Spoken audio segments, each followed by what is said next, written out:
मेरा नाम अवनी है और मेरी उम्र 26 साल है। आज भी जब मैं उस रात की याद करती हूँ, तो मेरा दिल धड़कने लगता है। वो ठंडी अंधेरी बस, वो अनजान सफर और वो इंसान जो मेरी जिंदगी का सबसे बड़ा सहारा बन गया। मैं भोपाल से पुणे वापस आ रही थी। सुबह 9 बजे की बस थी। 16 घंटे का लंबा सफर। मुझे ट्रेन से डर लगता है, इसलिए बस ही पसंद है। बस स्टैंड पर भीड़ कम थी। मुझे खिड़की वाली सीट मिल गई। मैं आराम से बैठ गई, लेकिन अंदर से टूट रही थी। कुछ साल पहले मेरे पति राहुल का भोपाल ट्रांसफर हो गया था।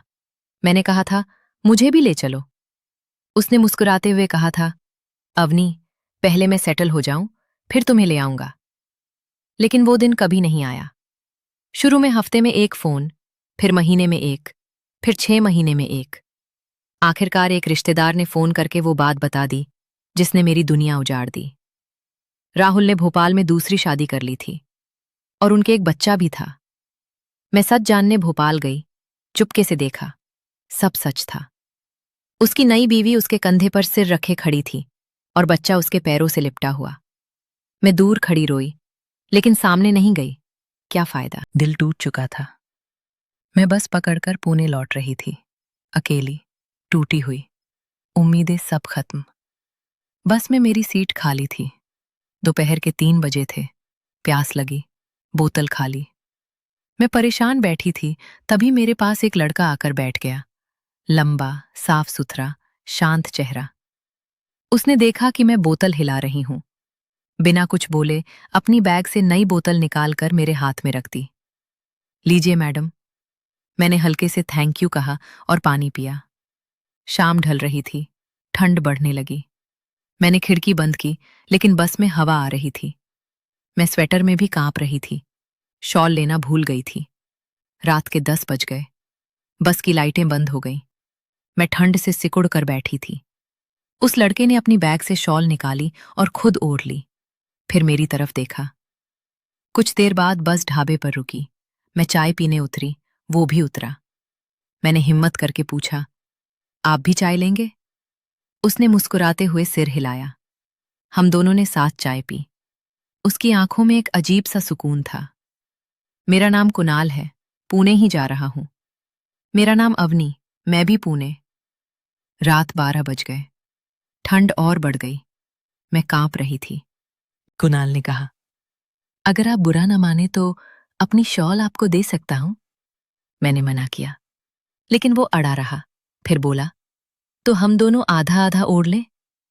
ठंड बहुत तेज थी। मैंने हामी भर दी। हम दोनों ने शॉल को बांट लिया। वो थोड़ा पास खिसक आया। उसकी बॉडी की गर्माहट मुझे मिल रही थी। कुछ देर बाद उसने धीरे से पूछा, मेरा हाथ जाम हो रहा है, आपके कंधे पर रख सकता हूं?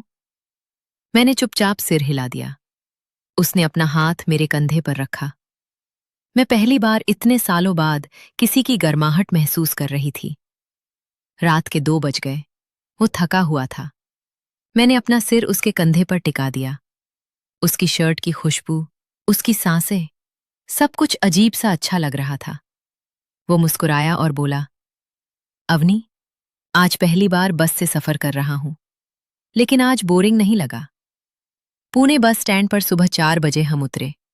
चारों तरफ सन्नाटा। रिक्शा नहीं मिल रही थी। कुणाल मेरे पास खड़ा रहा। मेरा घर पास ही है, अगर आप बुरा ना माने तो चले? मैं डरी हुई थी, लेकिन उसकी आंखों में झूठ नहीं था। मैं उसके साथ चली गई। उसका छोटा सा साफ सुथरा घर। उसने मुझे बेड दिया, खुद सोफे पर सोया। सुबह जब मेरी आंख खुली, तो वो चाय बना रहा था। बनियान में उसका शरीर। मैं कुछ पल खो गई। उसने मुस्कुराकर पूछा, चाय या कॉफी? 2 दिन बाद मैंने उसे फोन किया। हम गार्डन में मिले। मैंने सब कुछ बता दिया।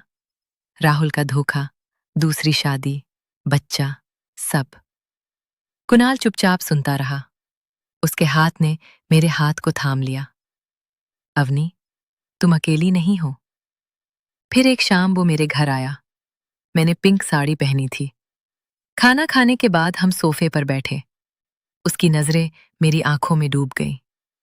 उसने धीरे से मेरे होठों को छुआ। वो पल, जैसे सारी ठंड, सारी तकलीफ सब पिघल गई। उस रात हम दोनों एक दूसरे में खो गए। सुबह जब मैं उठी तो वो मेरे बगल में था। उसने मेरे माथे पर किस किया और कहा, अवनी, मैं तुम्हें कभी नहीं छोड़ूंगा। लेकिन असली ट्विस्ट तो अभी आया था। 2 दिन बाद कुणाल ने मुझे अपने फोन में कुछ दिखाया। वो एक पुराना मैसेज था, भोपाल के एक नंबर से। मैसेज में लिखा था, राहुल अवनी को बहुत धोखा दे रहा है, दूसरी शादी कर ली है, कृपया अवनी को बता दीजिए। मैं हैरान रह गई। कुणाल ने धीरे से कहा, वो मैसेज मैंने ही भेजा था। मैं भोपाल में राहुल के ऑफिस में प्रोजेक्ट पर काम कर रहा था। जब मुझे पता चला कि वो तुम्हारे साथ क्या कर रहा है, मुझे सहन नहीं हुआ।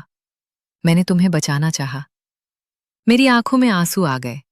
वो अनजान इंसान जो बस में मेरे पास बैठा था, वो शॉल देने वाला, वो रात भर जाग कर मुझे गर्माहट देने वाला, असल में मेरा रक्षक था।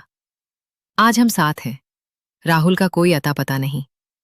कुणाल ने मुझे नया जीवन दिया। उसने सिखाया कि भरोसा टूट सकता है, लेकिन सच्चा प्यार हमेशा मिल जाता है। अगर आप भी किसी टूटे दिल के साथ अकेले सफर पर हैं, तो ये कहानी याद रखिए। कभी कभी सबसे सुंदर मुलाकात अनजान बस की सीट पर होती है। अगर ये कहानी आपके दिल को छू गई हो, तो कमेंट में अवनी जरूर लिखिए। और हाँ, अपना अपना सफर भी शेयर कीजिए। हम सब एक दूसरे के साथ हैं। मेरा नाम अवनी है और अब मेरी कहानी खुशियों से भरी है।